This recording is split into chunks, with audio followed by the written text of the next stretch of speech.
कैसे हैं आप लोग। आई होप आप सभी ठीक होंगे। सो आज हम पढ़ने वाले हैं जीन पियाजे कॉग्निटिव डेवलपमेंट थ्योरी का बहुत ही इंपॉर्टेंट कॉन्सेप्ट जो है इक्विलिब्रेशन प्रोसेस। सो इक्विलिब्रेशन प्रोसेस जो होता है वो डिसइक्विलिब्रियम से इक्विलिब्रियम तक का प्रोसेस होता है। सो डिसइक्विलिब्रियम जो हमारे माइंड में कन्फ्यूजन की स्थिति होती है और इक्विलिब्रियम जो हमारे माइंड में अंडरस्टैंडिंग होता है, बैलेंस की स्थिति होती है। तो अब हम सबसे पहले समझते हैं स्कीमा को। तो स्कीमा हमारे माइंड का एक मेंटल स्ट्रक्चर होता है। किसी भी ऑब्जेक्ट को लेके जब हमारे माइंड में एक इमेज बनी होती है उसे स्कीमा कहा जाता है। फॉर एग्जाम्पल, जब एक छोटे बच्चे को जब एक छोटा बच्चा डॉग को देखता है, उसे इंट्रोड्यूस कराया जाता है कि डॉग के 4 पैर होते हैं, एक छोटी सी पूंछ होती है। तो ये चीज़ें जब वो देखता है तो वो समझ जाता है अच्छा ये डॉग है। अब उसके माइंड में डॉग की स्कीमा बन चुकी है, एक इमेज बन चुका है कि डॉग ऐसे दिखता है।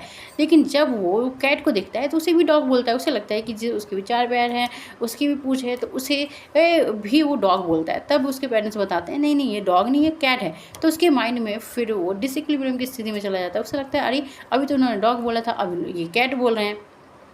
तो उस टाइम पर जब अपने माइंड में वो नॉलेज को ऐड करता है कि ज़रूरी नहीं कि 4 पैर और पूँछ वाले जो एनिमल है वो डॉग ही हो, कैट भी हो सकता है।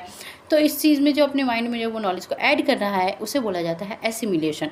एंड जब वो ये चीज़ें अच्छे से समझ जाता है और डॉग और कैट में बहुत ही अच्छे से डिफरेंस भी समझ चुका है और अपने स्कीमा को मॉडिफाई कर रहा है, जब वो एडजस्ट कर रहा है, नई स्कीमा बना रहा है, जब मॉडिफाई कर रहा है अपनी नॉलेज को, तब उस स्थिति को बोला जाता है एक्मोडेशन। क्योंकि अब उसका कैट का स्कीमा और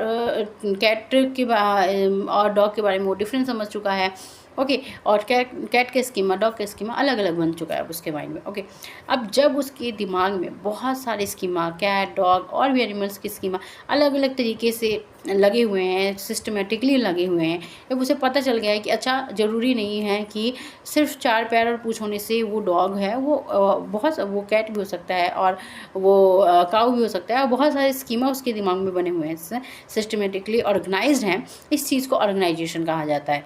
सो आई होप स्टूडेंट्स आप लोगों को ये चीज़ समझ आया हो, और पूरा डिटेल में स्कीमा, एकोमोडेशन, एसिमिलेशन, ऑर्गेनाइजेशन को पढ़ने के लिए मेरे चैनल पे जाइए, वीडियो देखिए। बहुत ही डिटेल में मैंने पढ़ाया है और सारे कॉन्सेप्ट मैंने क्लियर कराया है।